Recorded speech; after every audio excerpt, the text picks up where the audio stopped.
ত্রয়োদশ সংসদ নির্বাচনের প্রার্থীদের প্রতীক বরাদ্দ দিচ্ছেন রিটার্নিং অফিসাররা। আমরা সেখান থেকে যুক্ত হচ্ছে সহকর্মী হুমায়রা ফারুক। হুমায়রা, কেমন দেখছেন আজকে কতজন প্রতীক বরাদ্দ পেল? আজ তো শেষ দিন, প্রতীক বরাদ্দের সব বিষয়ে কেমন দেখছেন, সেখানে সার্বিক দিক কেমন দেখছেন জানাবেন আমাদের।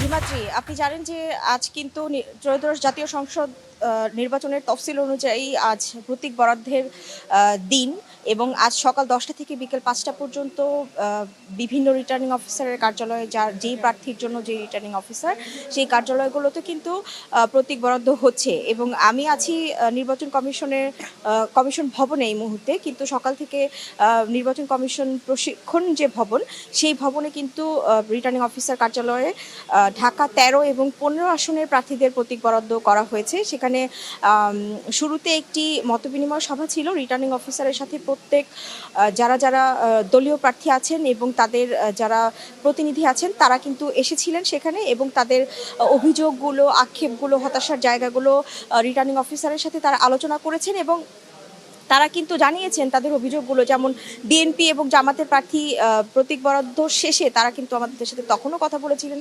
তারা তাদের অভিযোগগুলো আমাদেরকে তখনও জানিয়েছিলেন যে পাল্টাপাল্টি তাদের যে অভিযোগ। এবং গতকাল আগারগাঁ 60 ফিট রোডে যেই সংঘর্ষটা, জামাতের বিএনপির প্রার্থী আমাদেরকে যেটি বলেছেন যে বিএনপি 15 আসনের যে প্রার্থী, তিনি বলেছেন যে জামাতের প্রার্থীরা নারী সদস্যদেরকে দিয়ে, নারী কর্মীদেরকে দিয়ে এলাকার বিভিন্ন যারা ভোটার আছেন তাদের বিকাশ নম্বর কালেক্ট করছিলেন এবং এনআইডি নম্বর কালেক্ট করছিলেন, এবং সেই ব্যাপারটিকে কেন্দ্র করেই গতকাল তাদের মধ্যে সংঘর্ষ হয়।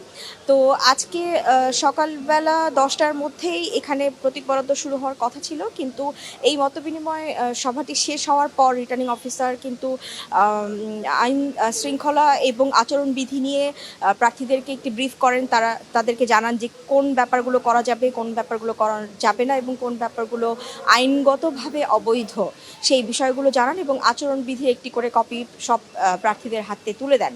এবং এর পরে কিন্তু এই দুই আসনের, এখানে যেহেতু দুইটি আসন, দুপুর 12টার দিকে মতবিনিময় সভা শেষে এই দুই আসনে ঢাকা 13 এবং 15 আসনের প্রার্থীদের হাতে প্রতীক তুলে দেন।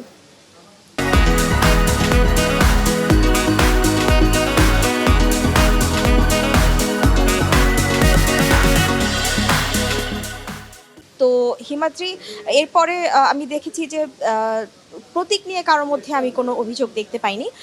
তারা প্রতীক নিয়ে আর বিশেষ করে স্বতন্ত্র প্রার্থী খুবই কম ছিলেন এই দুই আসনে, মাত্র 2জন বা 3জন ছিলেন সর্বোচ্চ। তো এই দুই আসনের যারা স্বতন্ত্র প্রার্থী ছিলেন তারা যেই প্রতীক চেয়েছিলেন রিটার্নিং অফিসারের কাছে, তারা কিন্তু তাদের সেই মন মতো প্রতীক পেয়েছেন এবং তারা সন্তুষ্ট হয়ে সেখান থেকে গেছেন।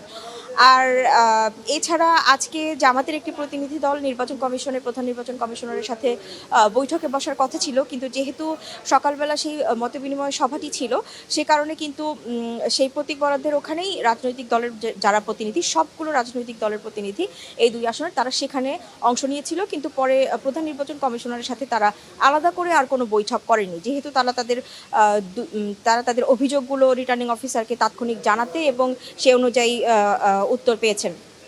তো এই ছিল এখন পর্যন্ত আমার কাছে সর্বশেষ। পরবর্তী তথ্যগুলো হাতে আসা মাত্র হিমাদ্রি আমি আপনার মাধ্যমে তার দর্শকদেরকে জানিয়ে দিব।